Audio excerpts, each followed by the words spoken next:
I've been excited for this one. Awesome. Yeah, Well, when you asked, I was like, oh. yeah, long time coming. Yep. Well, we got another episode of the Ice Team podcast. I am so excited for this episode, and you'll know why. I've had a handful of mentors in my life personally, and this guy right here is at the top of it. I've learned more from this guy than anyone else. We've spent a lot of time together, good, bad, the ugly, and this dude is wonderful. Without further ado, we got Patrick Smith right across from me. I've known Pat. You just said what? I was about 12. About 12. And I came walking into Thorne Brothers. With your dad in tow. Yeah. And Pat busted my chops right away, which he does with all sincerity. Anybody that knows Pat, anyone listening right away that has met Pat over the years, and I know many of you have, you know what I'm talking about. He likes to give people a hard time, but it's always a learning experience. You know, I think that's one of the things before we jump into who you are and let our listeners know who you are. And we're going to go off on a tangent. That's just what we do. One thing I want to say off the bat is Pat has really done justice to this industry in the form of education. I feel like that's one of your symbolic things in this sport is from day one, you have always given your shirt to someone else to make sure they learn something and become a better angler in the form of education, whether it's, and we'll talk about your years at Thorne Brothers. I don't even know how many magazines you've been in or cited in or shows or radio programs. But I think, you know, the educational side of fishing is not a lost art, but I think to some degree, Pat helps start that art in itself. So Pat, let our listeners know who you are, how you got involved in fishing and hunting, go way back into the vault of little Patrick Smith, which I don't know how scary that could be. But let our listeners know, like, hey, way back when, what got you into fishing and hunting? What made you tick?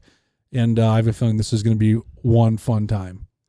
Thanks, Matt. And really fun. When you called up and said, let's do a podcast, I was like, oh come on. Mm-hmm. Matt and I do go way back. My passion for hunting and fishing is I mean, holy junk. I mean, I can talk about the early 70s, you know, and even into the late 60s. It, you know, I had the ability to meet Dave Gens 40 some years ago. The day I quit learning hunting or fishing, I'll have a garage sale. Mm-hmm. You know, it's and I'll be there. Yeah, it's something that it, you know, I don't care how good you think you get. There's always going to be somebody with a better idea, a better wheel. And, you know, my, God, how can I say it? The luxury I had at Thorne's with Greg Casa being the boss. And, you know, he took a lot of heckling from a lot of, you know, upper echelon stuff that why are you giving these guys that much time for R&D? Mm-hmm. And, you know, it was to make a better wheel. That's all there was to it. Teaching people, you know, my customers were cult-like. Mm-hmm. You know, I was 30-some families on the third generation in that family where I saw most fathers in car seats before they were fathers. Mm-hmm. And that's what truly made that job so fun for me. Even before that, you know, when Holiday Plus, you know, I worked there for several years. So, you know, going from, you know, a mass merchant and going in, you know, getting back into Thorne Brothers was amazing. And the whole rod experience, you know, the very first graphite rod was made by a conductor's wand. Mm-hmm. That was the very first sweet pea. And, you know, there's a lot of people that don't know that. The fly reel thing, you know, Jack Baker had a lot to do with that, and it just got me sparked. Because, you know, I love the concept of dropping it straight down, no spin in the line and things like that. Where the industry has taken and what do you don't call them level like they're inlines and spooler reels. Yep. And you know, it is amazing. You know, and getting, you know, 3 inches around to get 9 inches of line, you know, where you're and I still use fly reels on most of my panfish applications. I love the pull down. The new drop reel's really cool. I get it, but you're going to end up with that same jig spin when you free fall that jig down, especially if it's a horizontal jig. So you got to get into the habit of stopping and pulling on the line to keep it straight. And I'm going to go off on a tangent if I don't reel it back in. Where I started was on the docks on White Bear Lake. We had 2 aunts, well, and even before that, Round Lake and Eden Prairie. My mom worked at the Seven High Ski Shop, and they had tennis racket clamps that would go onto your front spokes of your bike, and I had 2 of them. And fly rods, I didn't know what a spinning rod was until I was a teenager, and that was my mom's dad, Louis Emerson. He was hands down. He was my biggest mentor, from tying flies to tying jigs to painted jigs.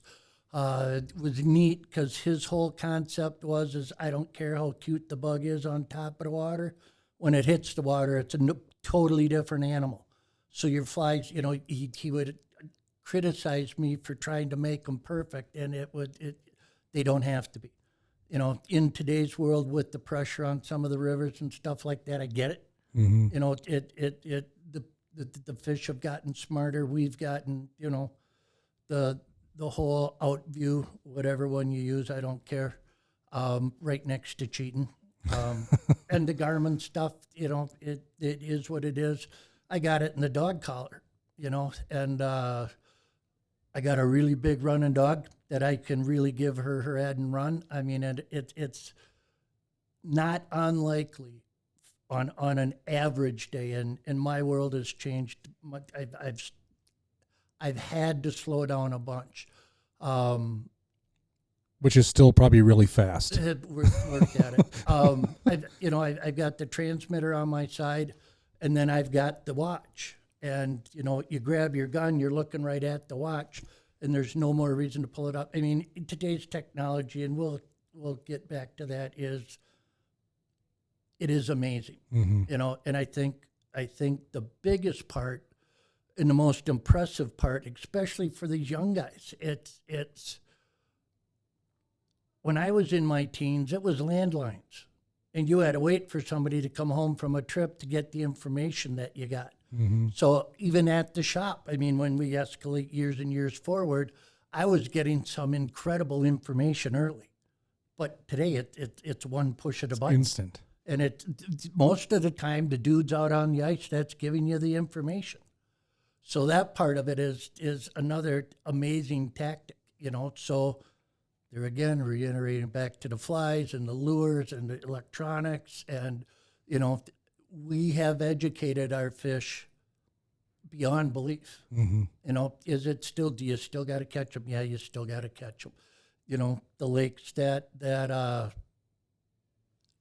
out views really started on, and I don't care who the manufacturer was there again. The kilohertz, I'd like to see them dial down. Mm-hmm. I've watched it where it spooks as many fish as you can get, and that we've learned, the Vexlar, was 200 kilohertz, and the old Micronar stuff, which, I mean, Micronar M470, that's going back into the mid 80s, which back then, that was one of the best graphs that you could buy. And it was a 107 kilohertz transducer. So on the back of the boat, I could pound the graph and a flasher and shoot the same cone. And the thing the ability the advantage that gave me is I could see the exact same picture through the graph and through the flasher, where I could actually blink and look back and see it on the graph. Right. I wish that technology would dial down, because you can't. Most of the down view stuff is all 200 kilohertz, and you got to be 200 kilohertz apart or whatever to not get any interference. Yeah. And that's how I learned what I learned. I mean, and there's nothing in this world like a flasher. Yeah. You know, we live in Minnesota. It's weed lines, it's hard bottom spots. And I think detecting hard bottom on a flasher is easier than on a graph. I agree. And most guys don't understand that you can get a double echo on any of the electronics. And you know, most guys, when you ask them, well, how do you find, hard bottom? Well, they say color. Well, you go out to Minnetonka where it's that big clay stuff, that looks like rock hard bottom stuff. Yep. And your flasher gives it up where your graph doesn't.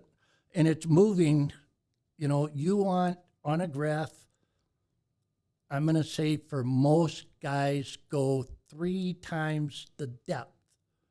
And then you'll cut in on your second echo. And see the hard bottom spots. And that when you get that second echo, and we're Minnesota, it's walleyes, it's bluegills, and crappies are in a different area. But for big bluegills, I want to know where that hard bottom is. Big bluegills and walleyes are damn near the same creature. Yeah. So that is critical. I think if there's a secret I could let loose is do that, and you'll be amazed at the spots that you truly find. The ability to find the hard bottom spots on the outside of the milfoil. That's another one where if you're not on that spot, you're burning time. Yeah. Pat, I'll tell you what, this brings back memories. Cause like Pat and I spent a lot of days together at Thorne Brothers working. And I know like every Tuesday night we would work together. Yep. I remember every Tuesday and this is the conversations we would have. We're dorks, 100%. Nerds. Yep. And we would have piles of people coming in on Tuesday night just to listen to some of these conversations that Pat would have. And I did warn you, I said when we started this podcast, like we're going to live in the world of tangents. That's, if you came to any of our seminars, the topic might be catching shallow water bluegills. And we might not even talk about a bluegill. And, those, I think one of these times we should do one of these live. Yeah. And take call-ins and stuff like that. I think that would be really fun because I know what I know. I don't know what you want to know. Yeah. And that to me is, and there again, our customers, that's what they live and died by. I mean, that they came in to learn. And, I didn't care who you were, what you were, rich, poor, it didn't matter to me. My big thing is that if you want to catch more fish, let's talk about it. Yep. But don't be afraid, because I'm going to step on your toes if you come up with something that, doesn't make sense. No. And, I want to see it on the tape. Yep. Oh, yeah. Yeah. He's referencing fish. Guys always come in and be like, yeah, I limited out on 10 inchers. And that customer didn't even need to be talking to you for you to jump in. They could be talking to me or Nellie, and you'd be like, do you have any photos? Or it didn't happen. And then usually said person would get kind of quiet.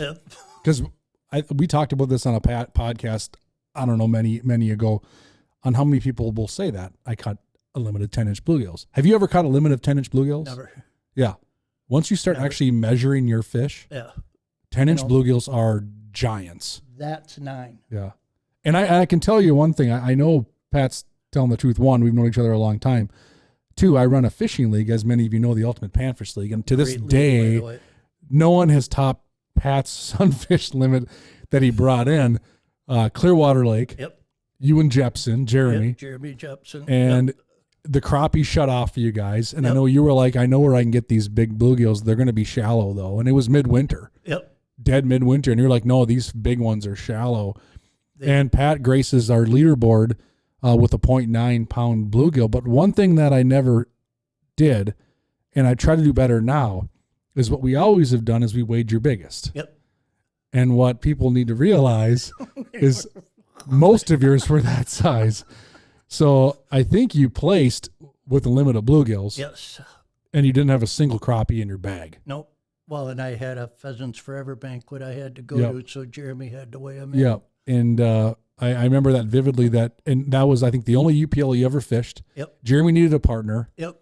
You said Cheryl hopping. I fished that lake a few times in the past. And I remember Pat comes to the weigh and he's like, no, we didn't win this, but wait till you see the bluegills we caught. And they were all just 0.85s to 0.9s. Yep. And we had 5 or 6 of them. Just freaks. Yeah. And that still, I grew up Dave Gens. So, and, everybody yips about bluegills. Well, you want to know something? I've caught a lot of big muskies. I've caught a lot of big walleyes. I've caught a lot of giant bass, both brown ones and green ones. And still to date, and the hardest fish to catch in the lake, hands down, is the biggest bluegill. Yeah, I'd agree. Sport fish, it is, they are smart beyond their years. They can suck it in and spit it out. I mean, even in shallow water, that day with Jeremy, it was like fishing on the floor. We were in less than 5 feet of water on the east side of Clearwater. All of it, and I'm going to tell it, all the way down on the east end, there's a big flat that comes up. You're using a custom Thorn. Weren't you using like a 40-incher or a 36-inch panfish rod? It all depended on what we did. We, if I was snuggling up to the hole, it was the 16-inch sweet pea. And if they really got goofy, it Paul Gosman, we had a couple of blinks back then that we built long. Today I can't use a long rod. I can't get to the hole. And there get overhead movement. Yeah. And you guys came up with a bunch of guys. I was like, whoa. Because it overhead movement is your number one nemesis. Yeah. And noise above the ice. And you can move fish. And it was shallow. We didn't have a ton of snow. But we found those fish just a few days, like a day or two before the tournament. And why we did what we did, it was an oops that turned out to be a hurrah. Yeah. And those are good. And it's tournament fishing. Michael Thompson, what a rock star. Michael Thompson from the old shop. He's always been around. He's always been a master at it. He's got that fishbone mentality, where he can go in and he can tear up a lake and he can find them. And somebody's going to do an oops. Somebody, Okaboji taught us. We had a whole bunch of 12 to 14 foot fish that were going. Was one of the trap attacks on Emerson, and it snowed that night. It snowed, so everything was all covered up. Everything was all different, and we went to our spots, and it was landmark spots. Didn't know GPS back then.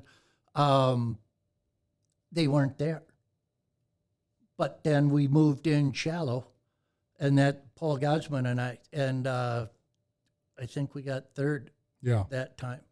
And no, those were tough. I mean, you were fishing against a farmer, you were fishing against Mike Salzman, and these are guys, and I wish I remembered his name because he was such a cool old dude, but typical South Dakota farmer. And Mike Salzman. I mean, he was a rock star on that lake. He was tough to beat. When the boys from Michigan started in on it, that was a gang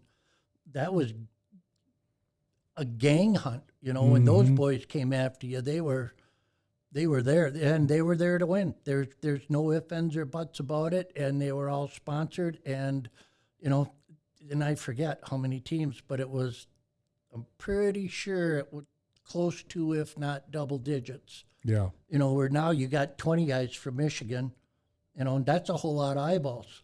Yeah. There's all of a sudden 40 eyeballs in, 40 years, and you had to shut up. You had to kick your hole closed. Run it over with the snowmobile when you're pre-fishing and stuff like that. But it's what created, and I think that's what I liked about our time in the early days of Thorn's old store. The new store is still good. It's still cool. There's still some really neat things going on there. that, you know, that early or late 80s, early 90s was the building of the snowball. You know, the ice show. It's what, 3 stories now? Yep. You know, it started out in Roy Wilkins Auditorium. That's all it was. Yeah. Was the upstairs where the fish houses Now it's are. like 5 different areas. Yeah, and you know, there were 2 or 3 different retailers in there. You know, you got Rick Wood and Jimmy. I'm gonna forget Jimmy's last name. He was a barber, and we started the whole aquarium. You know, and Rick Wood was this giant man that was just goofy as an 8-ball. And, you know, his favorite line was, "This one turns the lookers into takers." Mm-hmm. And we sold, you know, back then everything we did was in bulk. And we sold hundreds of thousands of dollars in individual jigs. You know, a guy'd bring a fistful of jigs to the counter and you'd ring them up and, you know, it's $100. Yeah. I remember those days when I started working with you at Thorn and Fridley. I remember ice fishing time was always my favorite because we would bring all the bulk bins out. We'd bring them from the back of the fly shop. We bring them out front. We really restock them. Remember the bags of jigs would show up and the buyers and the management would just come to you and me and hand us bags of jigs and say, "Go deal with your friends." Yep. You know, they would just pass them off to us and say, because we were the ice fishing dorks. And I always remember vividly in my early years at Thorn, and even prior to Thorn, when I was just on the pro staff helping you guys out at shows. I was a college kid, right? Yep. That's when you got the big crappie out of Ham Lake. I did. I remember I walked out there, and you gave me a power noodle. Yep. And you gave it to me like on whatever the week of the St. Paul Ice Show. Yep. And I went out there, life jacket on, rope around my waist, tied to a tree, ice is flexing, got to right where I wanted to be. And I got a 15-incher. Yep. And I had a digital camera before they were digital cameras, and I took a picture of it. Because I remember you gave me the rod, and you're like, "You need to go catch something. We need to move some of these rods this week and help us on fishingminnesota.com." It was brand new. And I came to the show, and I was working on that Friday. And I remember I went fishing that Friday morning. Yep. And I'm like, "Hey, dude, I got a big one on this rod today." You're like, "Oh, nice. How big?" I'm like, 15. And then, of course, in your typical fashion, if you don't have a picture, it don't count. I said, "Oh, I got a picture." And I pulled my digital camera out of my pocket and I showed it to you. And you're like, "Keep that camera close." And I think we sold dozens of power noodles that day because people would show up and you're like, "We put this to the test today. Check this fish out." Yep. This was caught this morning. And I think we moved every power noodle that was on that shelf And that Friday. That was a Dave Wills Yeah. baby. Dave was. Wills was the power noodle. And back then I was still tight lining. Springs were just coming in. I didn't like any of the springs that were in production back then. But the power noodle gave us the ability to see the upbite. Mm-hmm. You know, where most of the rods and the current noodles and all those other ones, they're just they didn't back then. Nobody cared. You know, Dave Gens and I, for the first 2 ice shows at Roy Wilkins, everything was built in somebody's basement or garage or something like that. Big corporations didn't give 2 hillbillies about ice fishing. And it was, you know, it was in the same infancy, really, that muskie fishing was in. Because there were huge voids that needed to be filled properly. You know, in today's world, there's 100 million different people calling custom rods, and you don't get to pick anything. They just call it custom, which I think is a sin. But the rods of today, I mean, I look at the clam rods, the Serpent, Spectre rod. Wow. For the money? Yep. Oh my God. Yep. You know, and they've come, and a lot of the rods that are the blanks that are being built, several of them don't have spines, which isn't the end of the world. I mean, because then you're going to lose that nervous tip. when you're reeling it in and it's on the wrong side of the spine.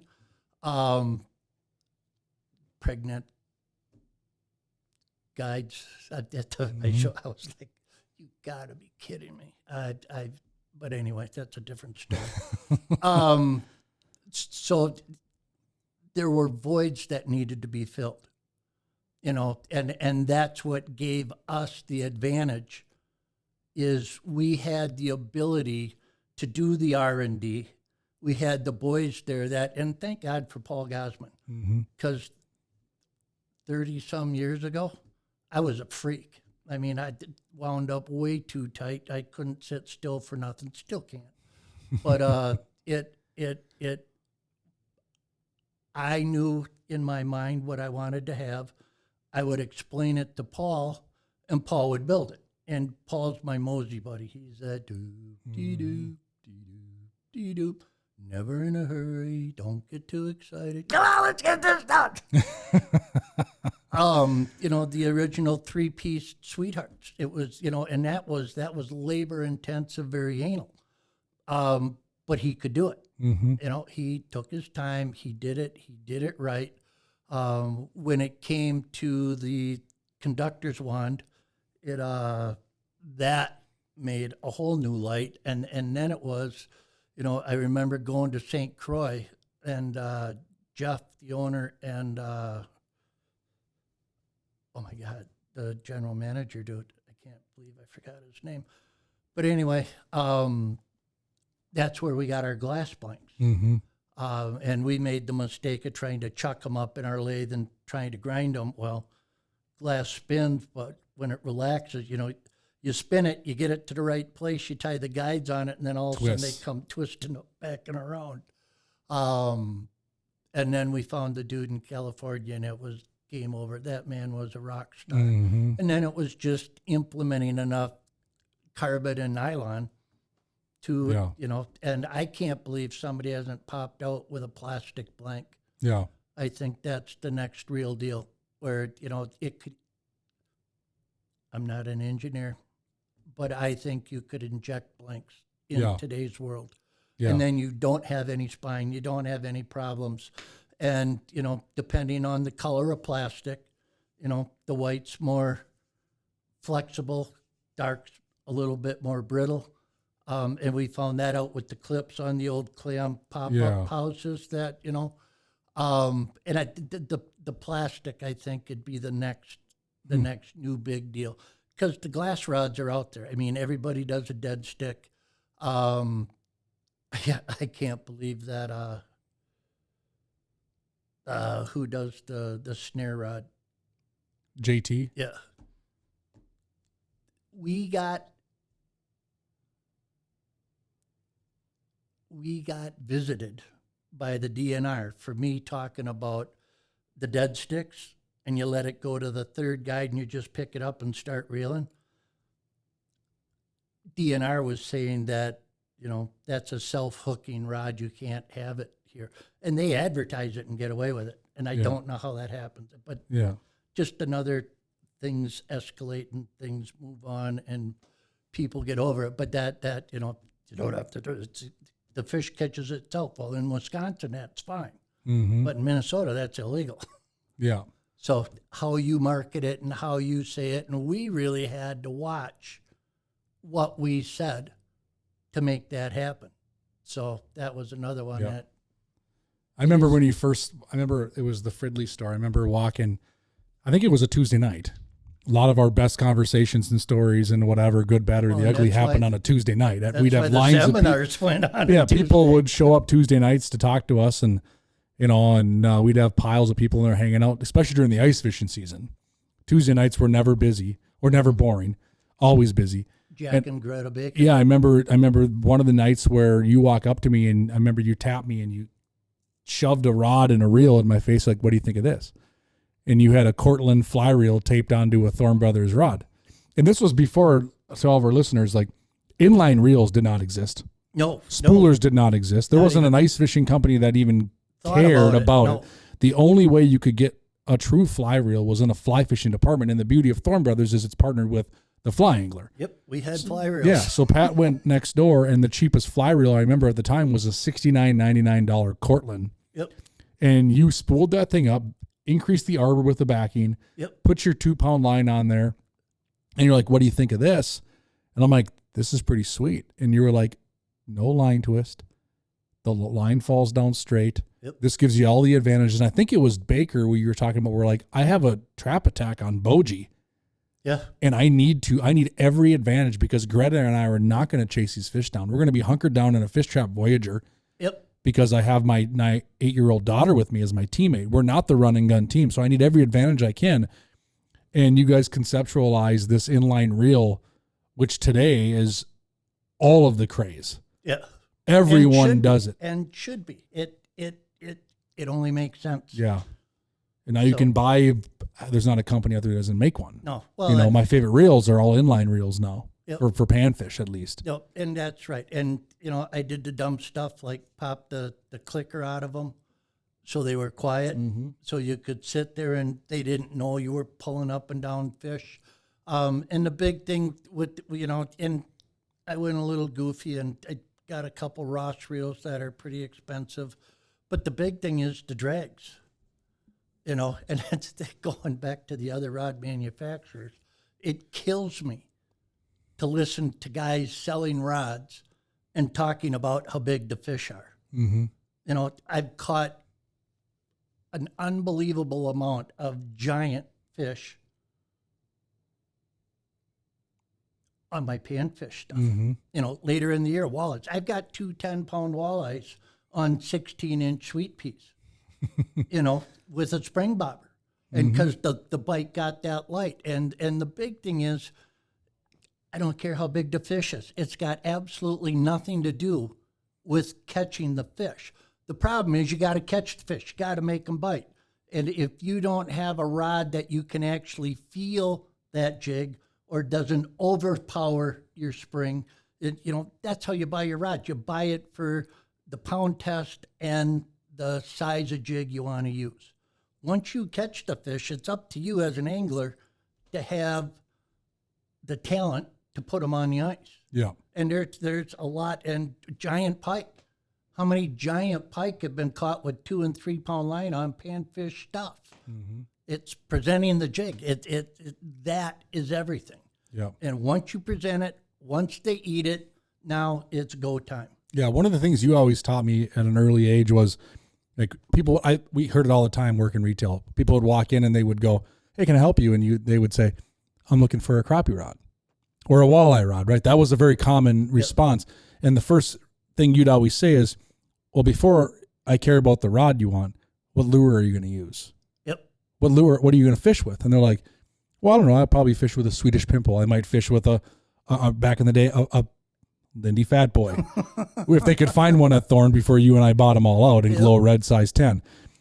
And then once they'd have told you, "Well, I'm going to fish a number 10 glow red Fat Boy," then you would work yourself back and determine line choice, rod, species, all that stuff. Because and I remember many times I'd go walleye fishing or cat fishing.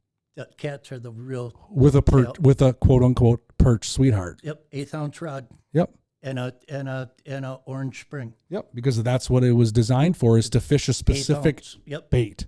Yep. Not to catch a specific species. No. And the cats are a class, and I've got some real old time pictures out there.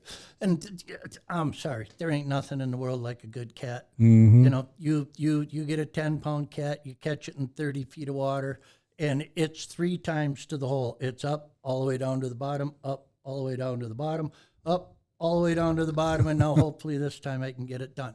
On that little current spot on the off lake, I got spooled with it, and I pumped it up to 8-pound line because I knew that I'd lost 2 there before, so I thought I'm going to get them with 8-pound line, and there was nothing I could do to stop that cat. He got in that current, and he slipped downstream, and it was bzzz, and I slapped my hand on the spool and hold it, rod, bend, bzzz,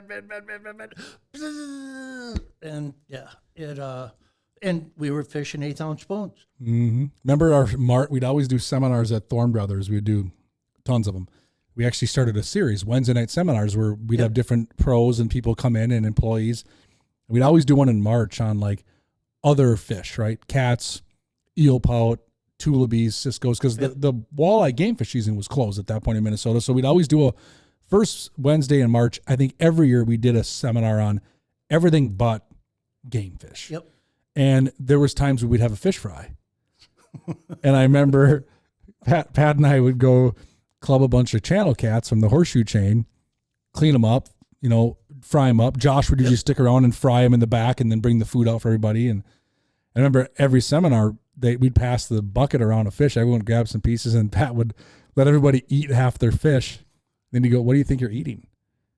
And we heard everything from walleye to eel pout to pike to who knows. And then we would pause and Pat would always go, them are channel catfish. And you'd have people look at you like you're higher than a kite. Yep. Like not a chance. And we're like, those are all caught in the last week. Those are channel cats. Yep. We'd always do this cat. And then people got, after the years passed by, we're going to have that catfish fry in March. So not to get off topic on the cats, but like, not only are they fun, they eat well. One in the winter, especially. Yep. Well, one of my favorite things to eat in the wintertime. The yellow bass, the wipers, Yep. the stripers, the big, all you got to do is learn how to clean them. Yeah, for sure. The giant walleyes out of Erie back in the early days. We were, the Minnesota boys are dropping them all back in the water, and the Ohio guys are like, what are you doing? Well, they're too big. Well, no, they're not. Yeah. All you got to do is learn how to clean them. We don't get those out here as much. No, and it's salt water. You got to take the bloodline out. That dark meat is distinct. There's a lot of fish. The belly meat I got no issues eating. It's that lateral line, the dark meat. The tuna. You get a hold of a tuna, and take a bite out of the dark meat. It's enough to gag a maggot. Yeah. A wahoo. If it's not cleaned right, and a walleye. Those. And I'm not in any way, shape, or form condoning killing big fish. I hate it, but I've done it, and we've got around it. But get rid of that red. Yeah. In the cats, it's really easy. With electric knife, all you got to do is lift up a little bit and right off, and it's a done deal. Or peel the skin, which I was never good at. So then I'm better with a knife. So yeah, I'm the same way. And those worked. Back in the 90s, everybody said you can't catch a cat in the winter. And it was the best kept secret forever. People know now. Now you can't find a spot anymore. But it's like anything else. It comes, it goes. Dave always talks about the hot bite, and that the DNR is doesn't recognize the hot bite, and it's. And this is going to sound really terrible, but I believe the ice fishermen are the worst at it. Yeah. Where they're going to go out, they're going to fill their pails. They might come back the same day and fill their pails again. I think the best thing that ever happened was the special regs on panfish. It still needs to be policed better. And I think that the common man, if he's out there and you're on a 5-5, I did it on mink and summers. Many, many, many times, and the CO out there's not a big fan of bluegills. They let pelican absolutely die. Yeah. But, I would call him, and when, I was done with his boo, I would call the local dispatcher, and a highway patrol can write a game tag. Yeah. So I got no issues. Yeah, people keeping over their limit. I was walking off Mink Lake. There was a guy with a Zepp pail walking off right in front of me, and it was full. Yeah. And a Zepp pail, 7 gallons. Mm-hmm. And that was a lot of. And back then, that mink, if I needed a pitch, and it's right out in Maple Lake. Mm-hmm. If I needed a pitcher, that's where I went. And for bass, it was unbelievable. Great big greenies and great big pike, and that was ruined by the summer guys. Yep. There were a couple of groups that had tournaments out there, and you can't put that fish in your live well, Yeah. and they were having weigh-ins, and it's like, Yeah. and Can't sustain that. well, it's not the same lake. Yeah. So And you fished, I mean, I want to pick your brain a bit about the Trap Attack era. I mean, you were influential. I mean, obviously there's so many stories Pat and I can tell. Pat could talk, trust me, I've known him for a long time, for hours on whatever. But, when you look back, we talked tournament fishing a bit. You talked about Boji, you talked about some of these guys and the Michigan tightliners that came over, which I think to this day is still arguably the most deadly technique in tournament fishing is tightlining. But you were influential in the beginning days of the Trap Attacks. I mean, I don't think our listeners fully grasp the Trap Attack. I mean, you were fishing for $10,000 way before $10,000 in ice fishing tournament was even fathomable. well, and it the ones for wood. Yeah, fish for the wood. The problem with money is it changes people. Mm-hmm. Even in today, the guy out on Erie sticking lead in the walleyes. When you implement money into the human aspect of things, people get greedy. People and when it was just for wood, and you can't get people to travel around, and I get that, but when it was just for wood, it was monstrosity. Mm-hmm. I mean, that little plaque meant the world to everybody, The big money ones and that's right when Ashley came about, and then I became a dad, and then other things happened, which Yeah, oh yeah. And, I was working at Holiday Plus. It was 1980, probably 86. And I was fishing Tonka a lot. I was bumping Tony, Dean, Capra, a bunch. And Tony was the one that said, Pat, most people can't carry your tackle box. But until you can afford to pre-fish, you're just donating your dollars. Mm-hmm. And that made me, it was a huge impact because I wanted to do this. But it's if you don't have the time to pre-fish, it makes it tough. Yeah. The only one the tournament that the Mississippi River one, Dave and I. Mm-hmm. Am I going to go pre-fish that? No. Yep. Because I'm going to get caught. Yep. And that ice fishing, I don't drill a hole to be close. I drilled a hole to be on the spot, on the spot, on the spot, on the spot. And if you don't get the right call or it's all free will. Yeah. So and that was the frustrating part. But the old early Trap Attacks were, the originals, the Okabojis, the when it was all held on Emerson. But most of it was done in Little Emerson. You had Pocahontas Point, and there were some scattered weed beds around that were fun. But it was fun because we all shared information. Cabin 12 on the point. Mike Salzman and I, Christy, my wife back then, girlfriend, would come. Scott and Cody Seibert won their first one on a roundtable talk, and Scott got up early, went and got the jigs we were talking about, came back, gave them to Cody, and they went out and won one. Mm-hmm. That's the kind of information that was there, which I've coveted names of lakes. I've done that, where I'm not going to tell you, but I haven't coveted. For example. Yeah, I know. Goodengunir. Yep. It's kind of like right next to Nice and Close. Yep. It's right there. It's a good lake. But it's the information is what's so important, and it's like dog training. You can try to tell a dog, teach a dog to do one thing, and a lot of times it totally turns around and becomes a cluster. But teaching the guys what to use, when to use it, and how to use it, You know, that to me was, and it was information that was given to me as long as you listened for it. Mm-hmm. And there was a lot of musky guys that I would tie them in knots, but I'm giving them a lot of good information. You know, Turgeon was, what is he talking about saying don't pass a beach, blah, blah, blah, blah, blah.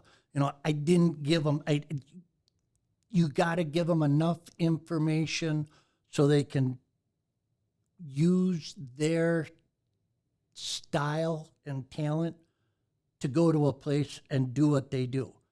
You can give them enough to get them there. It just, I'm not going to put it on a plate for them. Yeah. You know, That's not how they learn. Well, you don't, and then it goes right over your head, and then you don't get it. So that to me was very important, and I had Dusty. I mean, I can rattle names off from, you know, Young Guns, Brian Morris. You know, his Alaska trip. There's a lot of fun things that happen, and you can twist and turn it a little bit and at least get the soup spoon going, where they go out, they understand what they need to do to get it done. And that, to me, when they'd walk back in the shop with that grin that went ear to ear, and they got pictures, and you know, that to me was my that was my penance. That was the neatest part of my job. I remember one little kid used to come into Thorne Brothers with his dad, ended up being the quarterback for the Maple Grove football team. ended up working at Thorne part-time, full-time. Now I think he owns the place. Yep. Half owner with Ben. Ben Olson is. Yeah. Ben's another one I remember coming in during the even the Fridley years, coming in as a guide, a muskie guide. A well-known a very successful muskie guide, doing some guiding in Florida. One of the first ones to go to Florida. And was like a hammer. Ben does his homework. And what he has done is amazing. I mean, where he's gone, how he's fished. Him and his wife, I believe, did the whole Great Lakes tour. Mm-hmm. So that part of it is like really, really cool. And they've turned the store, you know, into the next generation. Yeah. You know, I don't think I would be good there anymore, because I think I would scare the kids more today than it's a different world. I mean, it is a different world. It's, you know, immediate responses and things like that. You know, it's. What you're saying is we didn't have an HR back in the day? Thank God. We did, but it was the police. So yeah, no, it's amazing, and I'll tell you what, I reminisce often, and so do my parents, who reference the old Thorne Brothers days. You'll hear that mentioned a lot, and you learn so much. And I think it was just a different time. I mean, social media didn't exist, not like it does now. Like you said, you didn't have a smart device. No, it was landlines. Yeah, I remember you'd go fishing. I remember I used to get so frustrated because I'd go fishing and take pictures, and I had to wait to get the film developed, believe it or not. And I remember I'd keep these little click cameras in Ziploc bags in the inside pouch of my inside vest of my inside jacket because it was gold. Yep. You caught that big crappie and you took that picture, and you have no idea how it's going to turn out. No. And then you had to play a mind game with yourself. I got 12 pictures left on this.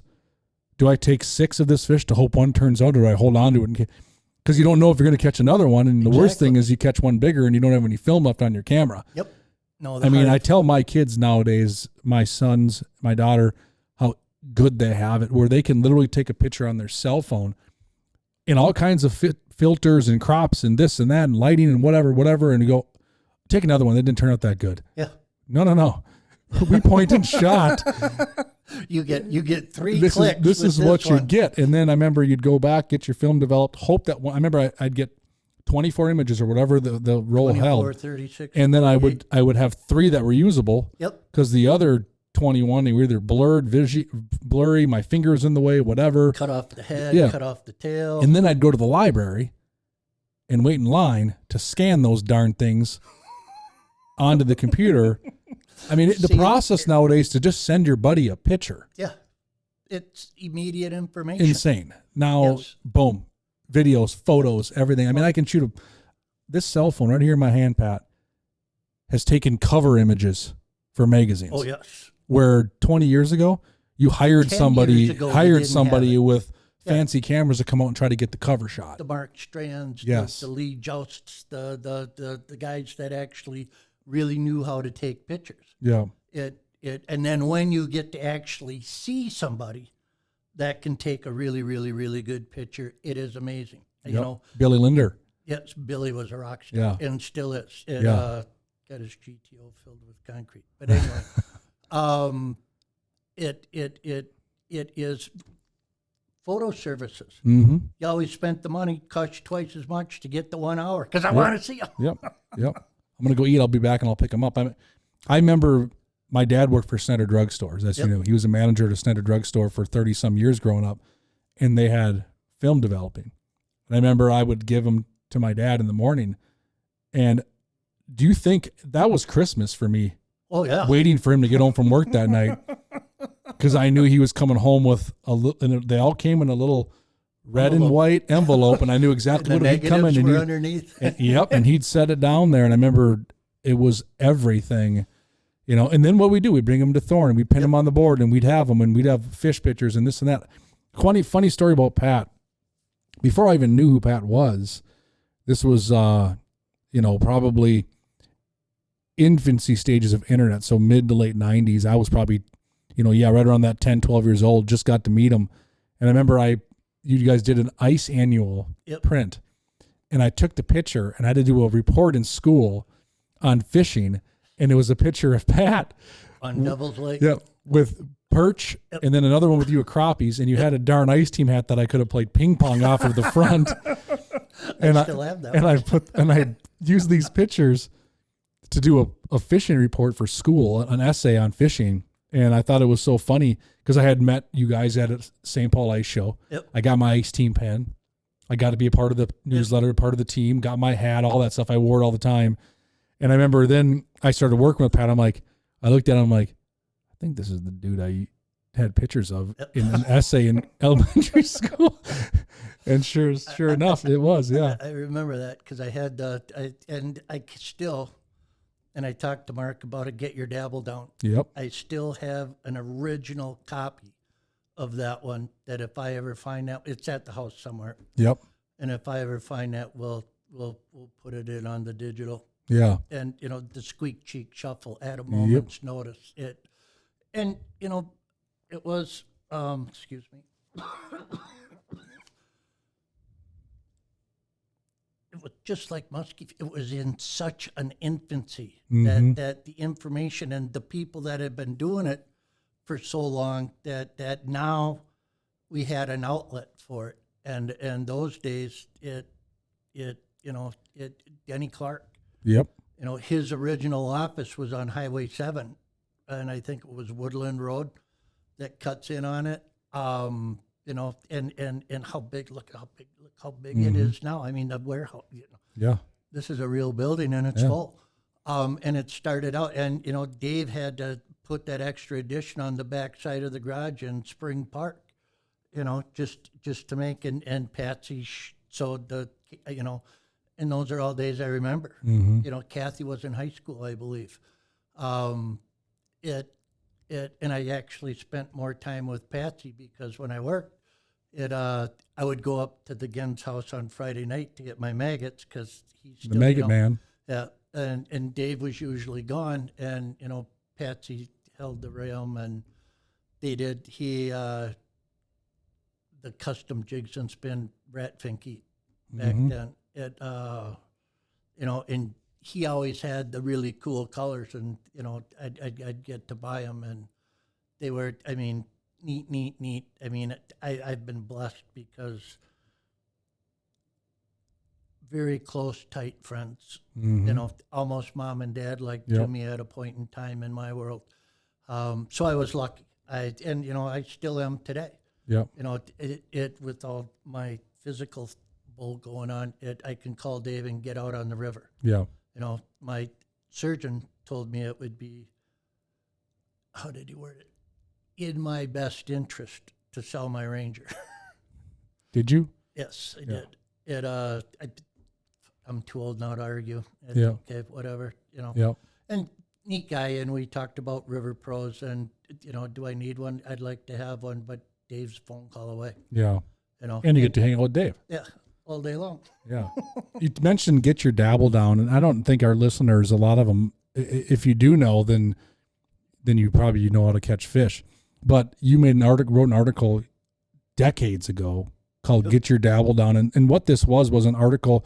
This was a time in ice fishing where no one talked about jigging cadence. No. It didn't exist. Like people would tell you the lures to use to catch a walleye, maybe some locational stuff, time of day, very, very one-on-one level stuff.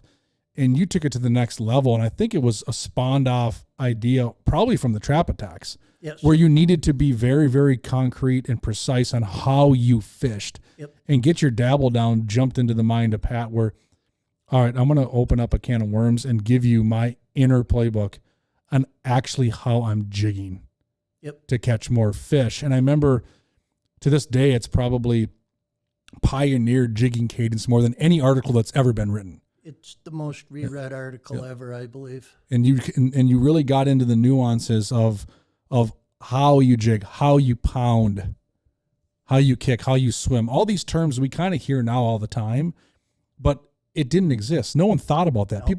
I think in that day and age, correct me if I'm wrong, by far the average ice angler used a bobber. Yes, hands down. Jigging was kind of a foreign concept. Let it sit, and you didn't touch a bobber. No. Well, I did the center sliders. Yeah. But that was just to keep my line from flip-flopping where I was more accurate with, and in my world, there's three. There's a pound, there's the Okaboji swim, and there's the dead stick. And if that's going to happen, I'm going to pack my shit up and go home or sit on the rods. I told you, Pat doesn't dead stick. I said that at the beginning of the episode. Well, I can't. And the biggest key to success to that article was Mark Strand. Everybody gave him it in the very, very, very beginning, and we're going to go back into the early 90s again. As a writer, Mark got kind of slapped around for Q&As. All the writers said, oh, it's all too easy, all too easy. Well, most of those guys are cut and pasting out of different articles anyway, so it didn't matter. And a lot of other guys, and it got to be kind of a cat and mouse game for me because we had, the shallow water walleye thing where all of a sudden after the ice team report came out, then there's 3 or 4 other guys talking about walleyes up in 6 feet of water, early ice and stuff like that. Mark Strand was and Matt Straw was really good at it too, and Hoffman is good at it too. But Strand was the best at asking a question that I couldn't lie. I couldn't finagle a different answer out of it. I mean, he asked such good questions that I couldn't lie. And it showed in all of the articles that we did. We did a podcast where my neighbor was mowing the lawn. But it was, it's timing. It's everything that happens. And, there's a lawnmower running and we're doing an ice fishing podcast. But that was, Mark is a true pioneer, rock star. Les Meister, we've got a ton of really good writers. It just, Mark took the time to write the questions down. So the article fell in line, and I couldn't bullshit it. And that's why that one, and Squeak Cheek Shuffle was good. At a Moment's Notice was good, and it increased. Look at your garage now. I mean, everybody's garage has gone past what I had. And having being organized enough to get a phone call, pack the car, and leave in the same day with and having it done. Last summer, Smitty and I were going to go up and see Dave up at cabin, and things fell apart. And then now it's just me, and what are we going to do? And, I got the call. Well, I didn't get the call until it had to be like Wednesday. 9 or 10 o'clock. And by 1 o'clock, I was on the road to go see Dave, packed up and ready to go fishing. I'm not as organized as I once was, but I look at a lot of guys. Your garage is very well organized. You could have your boat packed up and ready to go. And it was really tough getting rid of the boat because the boat was my tackle box. That definitely changes the world. My river box is very simple, mostly lead and hooks and some crankbaits and Senkos, but it's one bag, and it's not a big bag. They're 5600s. And even in my muskie world, they went to the 3700s and the double wides, and I could have one bag set up for my primaries, and then if I needed another, 3700, just like your garage, they're all stacked, they're all labeled. Grab the one you need. I want this one, and this one, throw it on top and go. And I'm going to get into another tangent here, that relationships and fishing and or hunting, it's hard to maintain. You're doing an amazing job with it. There's a lot of push and shove when it comes to this. And for the young guys coming up into it, ask that pretty little girl the right questions, because, when things get going and everything gets serious, life changes dramatically. Yep. And if they're not ready, I was blessed. I mean, Christy was great, all the way up until she said I do, and then she never came again, out fishing or hunting. And that was her own deal. But she came on a lot of trips because I'm going. Yeah. I'm not being a booger about this, but this is all part of who I am. And you really need to think about that, because it really puts, I've watched even a lot of good friendships go down, especially in the muskie world, you need to communicate so well with the people in your life that if you are going to grab this rope and run, and it's time, you're not going to do it. And even though you have all the information in the world, the high school league, I think, is phenomenal, though the way that this is taken off, those kids got to make some decisions. Yeah. And it's going and moving forward in your life and how you're going to do it. Ashley cut her teeth on Pelican Lake, 9-inch bluegills. That was so fun. All day long, and then I take, we go, to a different lake. She's like, oh, Dad, it's only 8.5. Yeah. Man, was that lake special. Oh, our DNR screwed up. I mean, I don't know if we've ever experienced a body of water Never. that did what that did. No, it had the growth, unlike, who is the netter? Jeff Reedman. Yeah. He's the one that really educated the people about that lake. And, why it didn't grow big crappies, I have no idea. But I didn't care. Giant bluegills, giant bass, and giant pike. Yeah. And it State record bass would have came from there. Van Hendricks. We had 8.5 pounders caught coming into the shop. I remember showing us pictures of 8.5 pounders. Yep. Van Hendricks had 3 over 8. He had 36 over 7 pounds. That lake would have kicked out a state record. I remember Tom Klimek. Oh yeah. One of our really good customers at Thorne Brothers, Tom, came to me. And this was my first time on Pelican. And it might have been, I don't know. It was pre-Thorn when I first met him. Yep. And he came up to me. I think I was actually sitting at a seminar. You and I were doing a seminar, but I wasn't working there yet. I was in college. And after the seminar, he came up to us and he was talking about Pelican Lake. There's this boom, this and that. I fished it in high school. Yep. And we never caught a bluegill. Yep. The crappies were going. And then they got that weird brain worm and they all died. Yep. I remember catching all these big crappies kind of during the heyday of, it was kind of like. That was really early. That would have been like 97, 98, 99. We would go to Pelican Lake and we'd tip up fish. And then we started catching crappies. Yep. And then I remember it completely died out. That was where I actually caught a muskrat on a tip up. Whole different story. Scary as heck. But it's all fun and games till a muskrat comes up through the hole hooked on your quick strike rig. And I remember, oh my gosh. And so Tom and I go out there. I remember my dad joined us because I didn't know Tom that well. I remember I was probably, I don't know, 17 years old. And my dad's like, well, I'll go with you. You know, like, I don't know who this dude is. And if anyone knows Tom, but nicest guy you could meet. We go out there and Tom had a wheeler and we had a wheeler and we rip out there. And it was so foggy, we couldn't see 10 feet in front of us. And all I heard from people like you and stuff was like, be careful. There's like, it's flooded out water. There's barbed wire fences under the water. There's stop signs. It's like Devil's Lake, right, of Minnesota. And we get all the way out there and we cut our first hole and we're on 6 inches, this and that.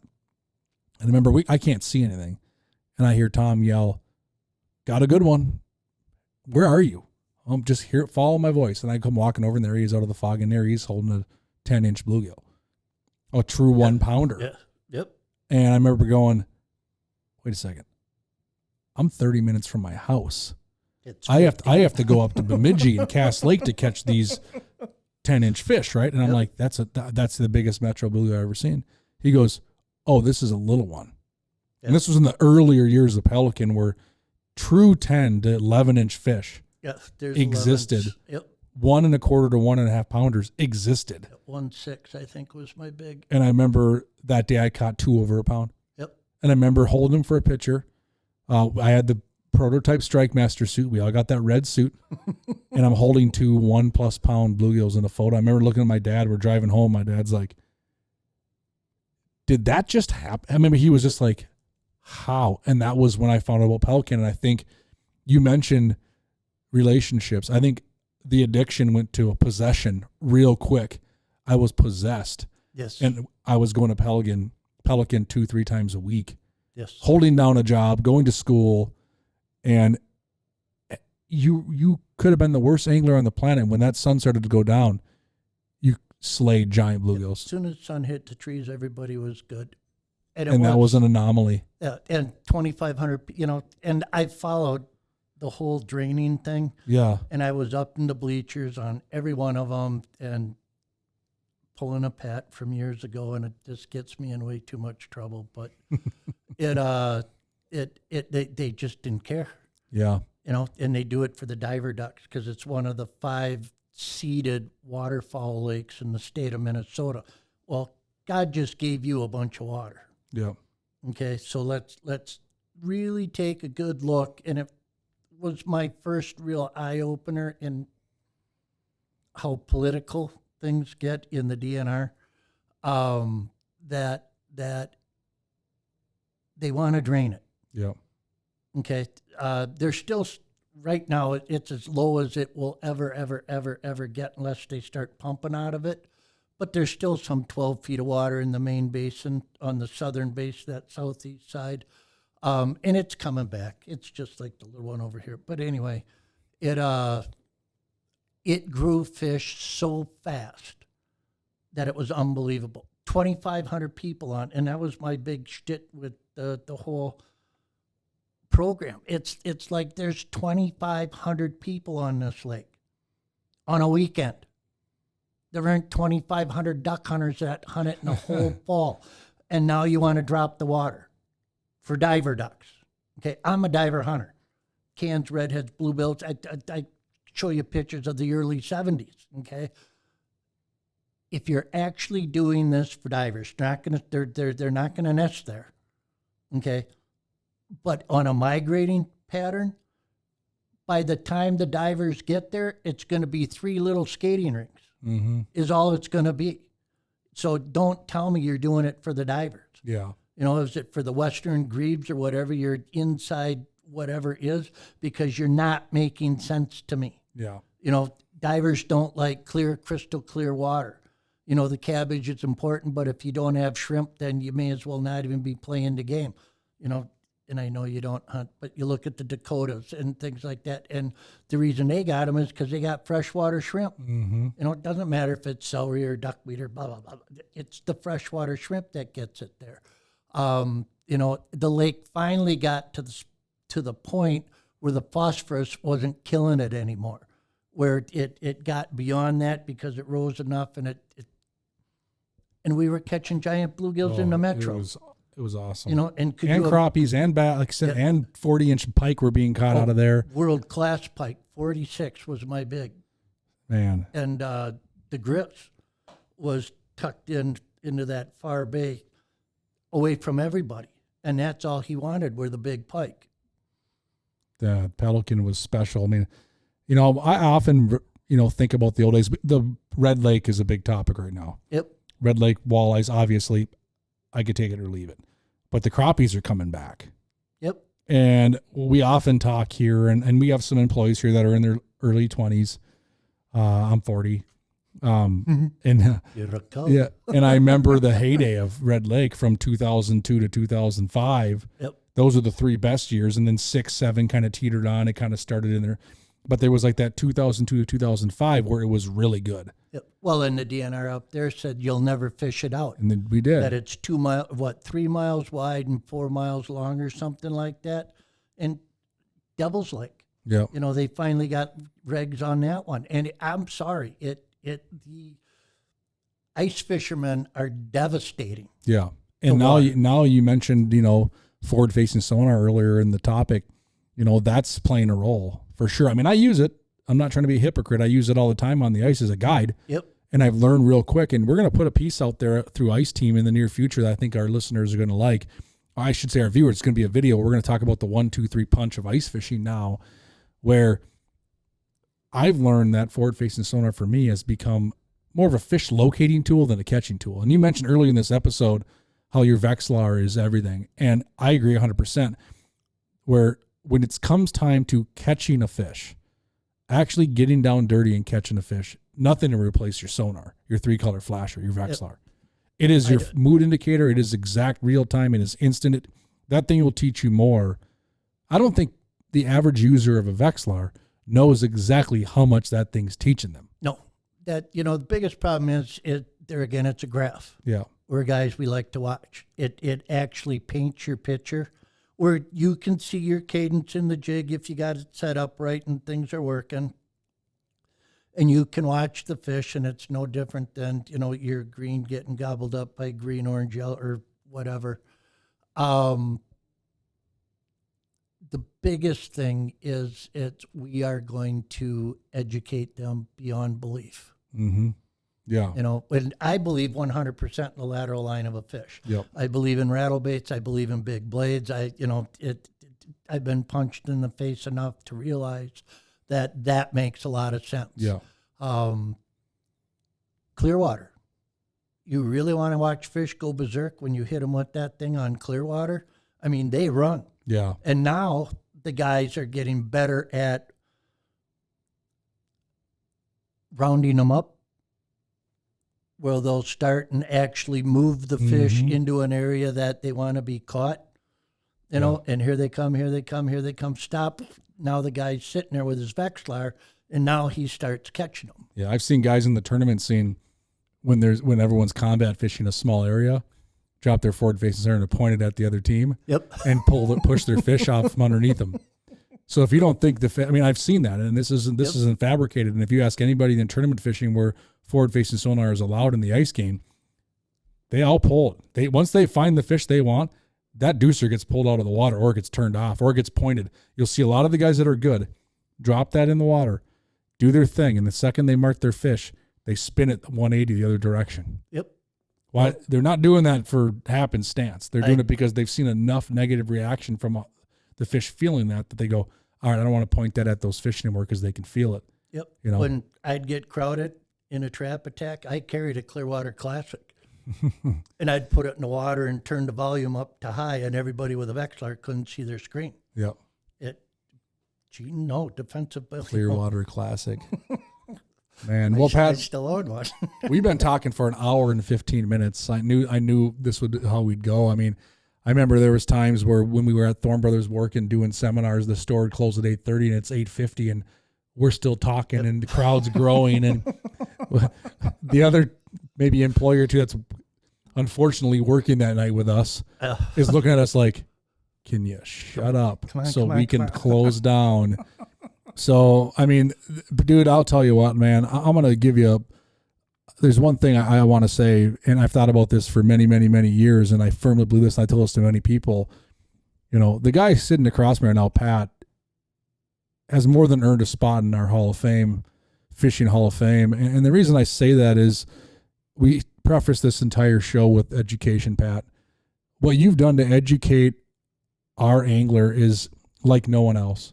And I mean that. And I think one thing Pat has done that I think is one of the reasons maybe he's not in the Hall of Fame is because of selflessness. Like, one thing I've always admired of you, Pat, is that you never needed to be in the limelight. You never cared. Didn't want to be. You never cared. Well, thank you, by the way, for that good words. Thank you.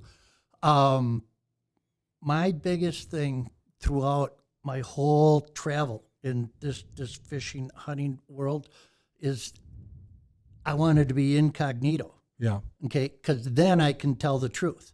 Yep. Rick Rosart, Muskie guy, I'm Remember going to Rick? shoot it so straight, I'm going to hurt your last feeling. Mm-hmm. And that was my line.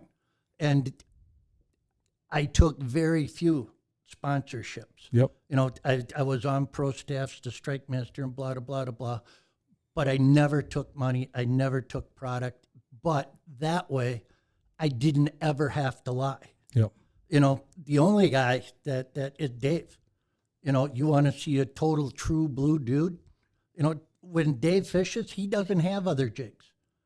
When I fish, I got 100 different manufacturers, and I use them all. And I can talk about them all because I was in retail.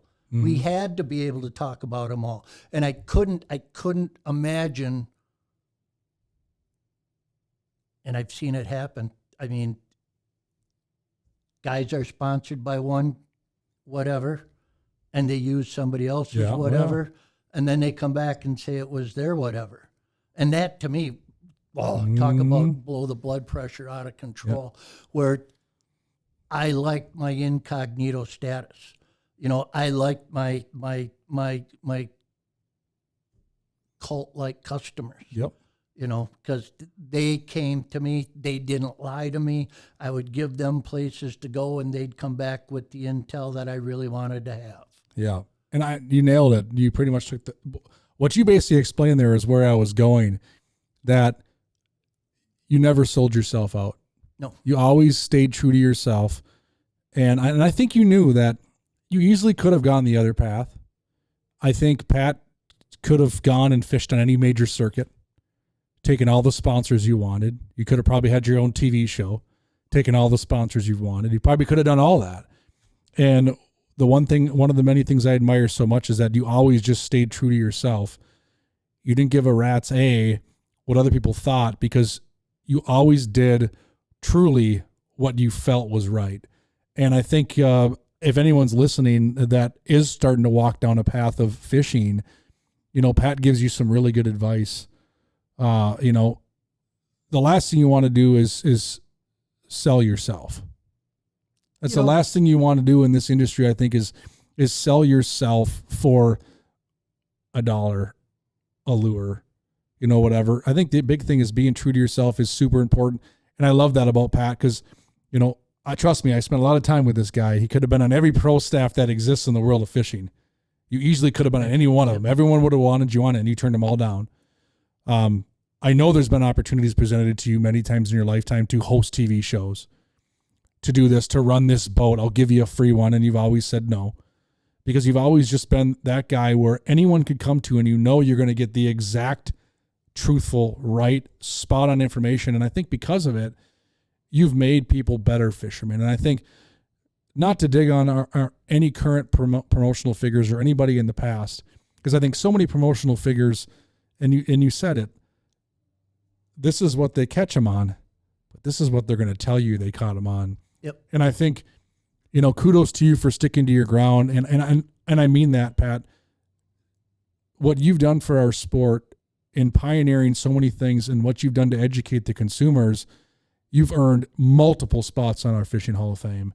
And I think, so many of our listeners that have gotten to know you over the years who maybe have experienced the Thorn days or talking to you at a show or anything, I would like to meet one of you that can come to me and say they don't believe in that either. Yeah. I don't think you're going to find one. I think it's in today's world, I think there's a lot more opportunities for kids Jack. Yeah. Your kid Jack, shoots it straight. is very well versed, politically correct. He's a good kid. He understands it, and he talks the truth, and I think that's great. And there's a lot more avenues today that I mean, when I was growing up, my mom and dad fishing, you're going to be a pro fisherman. It didn't exist back then. It in today's world, there is room. There are manufacturers, and the big thing is shoot it straight. The biggest problem is if you lie about it, trying to remember a lie is devastating. And then once you get caught in that lie, and how many guys at Thorn that the customer would catch them in a lie, and you're dead. And to me, I didn't lie. Don't have to remember how it went down. And I didn't want, Brian Brostow, very good friend of mine. We were tournament partners for a while, and he's done a magnificent job, and there's a lot more people out there that are doing it, Scott and Shelley. There is a place for people to make money. Sometimes I wish I would have done it different. I'm glad I didn't. So thank you, and thank you for your words. And you've come leaps and bounds. I mean, it's been a fun ride, and we just need, now you're a dad, so things are going to get really wild. But and being a dad was another part of my life that I never thought I wanted it. And then I got it, and, I coached soccer for 8 years, for crying out loud. I remember that. I remember you calling me some nights going, I need a defensive. What do I do here? Having grown up playing soccer in high school and college, I remember you and I would talk soccer once in a while, and I'd come to your garage, we'd look at muskie baits and look at stuff, and you'd go, I need a drill. My girls won't dribble to the left. What do we do? I'm like, I'll try this. This might work on them, and no, dude, I'll tell you what, man. Like, I've been looking forward to this podcast for a long time. I'm not lying. Pat and I could sit here probably for 12 hours and talk, and we have. And I remember all the years working together at the store where, just trying things, manipulating baits, putting on a blade here, doing this, doing that. I mean, I'll tell you what, our rods, our ice rods now are stemmed off of some of those late conversations where you would play with things, the Muskie World rods, a number of different things, concepts, conceptually, how we jig. We talked about that, all kinds of things. So it's been fun, man. And we got to do a live one. Yeah, I we think will. That would I think that would be really, really fun. We can even do a live one possibly on the ice. Maybe. Sitting side by side over a pot of fish. That would be really wild. Yeah. But I really think in office where people could, and in our world it was all interaction. Yeah. And there again, said it earlier, I don't know it all. I know a lot. I want to know what you want to know. Yep. Because that is where Tom Dobbins comes to mind right away. Yep. Great question asker. Always ask good questions. Turned out to be one heck of an angler. Yes, a really good one. And it that to me, there again, we can do this all day long. But what do your listeners, group of people, what do they want to know about? Yep. It's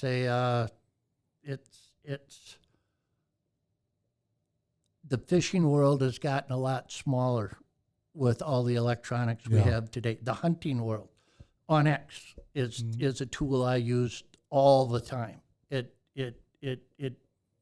unbelievable, and it doesn't matter what state you go to.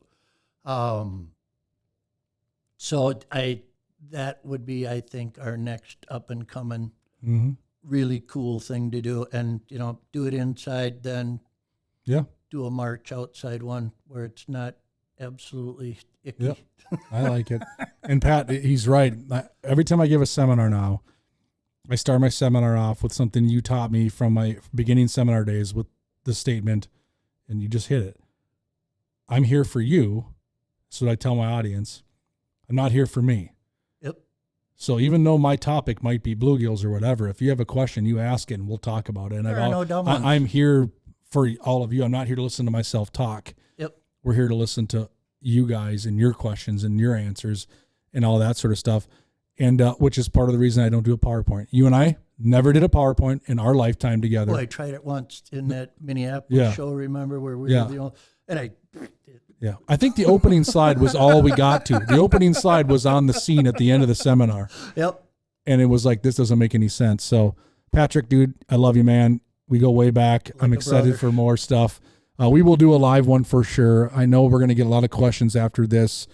I already know some people that are going to be super jacked up to see this podcast come out. We'll share it through all the good channels. And then, we'll do something live where people can do a Q&A.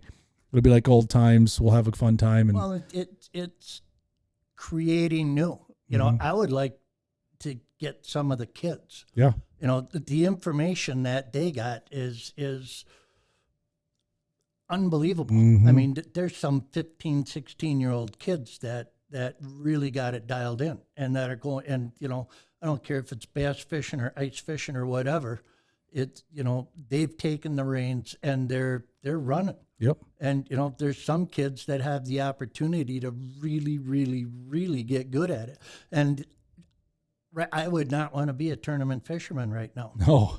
I mean, I run a circuit. Trust me. UPL I like being the weighmaster. It's a lot more fun eating bratwurst and watching these guys go hard. I agree. No, showing up the one day on green, that was being invited out to green, was amazing to me. And Thane, you know, driving around and you know, having the opportunity. And I brought the GPS with because I wanted to see what was going on and where they are and how they played it out.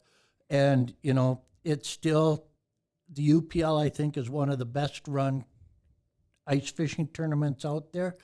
All the guys seem to be buddy, but tournament day, they're a man for himself. They're as sneaky as a weasel. Yep. There was one guy, and I forget his name, but I was talking to one guy and watching another guy. That guy caught 3 fish, and when I went over to talk to him, where are they? He's sitting on them. Yeah, they put him in his bucket. No, he was kneeling on the ice, and his fish were under him, and you could hear it bouncing off his butt. The one was full. Yeah. So I thought, and he was the one that I talked to earlier, and I said, "Oh, you know, you're all sharing information, are you?" He goes, "Only before." I remember you one time made a comment years ago about fish traps and tournament fishing. You're like, I don't use them. I use them for 3 reasons. Clearwater Okoboji sight fishing. I got to see what's down there. And if my fish trap is flipped, this is what's going on. Sight fishing. I'm probably eating or taking a break, or I'm on them. If you see me flip the trap and you're not heading this direction, you're going to miss out. Yep. Well, you can see a hook set from a mile away. Yep. You know, and if it's a perch bite, and, you know, the biggest problem is most guys, wrong rod, blah, blah, blah, blah, blah. Hook set should be short and sweet. You know, not hit, you know, you're hitting your roof, you're something's wrong. You're using something wrong. And if you're out on a bucket, I can see you set the hook at a mile. Yep. And I don't have good eyes. Yep. Well, Pat, we could do this all day, man. I appreciate you so much. Thanks for coming on. We're 90 minutes into a podcast that felt like 5 minutes. And we'll set something up. We'll go live. We'll let our listeners do a Q&A. We'll bring back some memories and have a whole lot of fun. So on behalf of the Ice Team Podcast, we got Pat Smith joining us today. This has been a whole lot of fun, dude. It has. Thank you, man. Right down memory lane. And we'll catch you next time on the podcast. Go out there, have some fun, set some hooks, and be safe.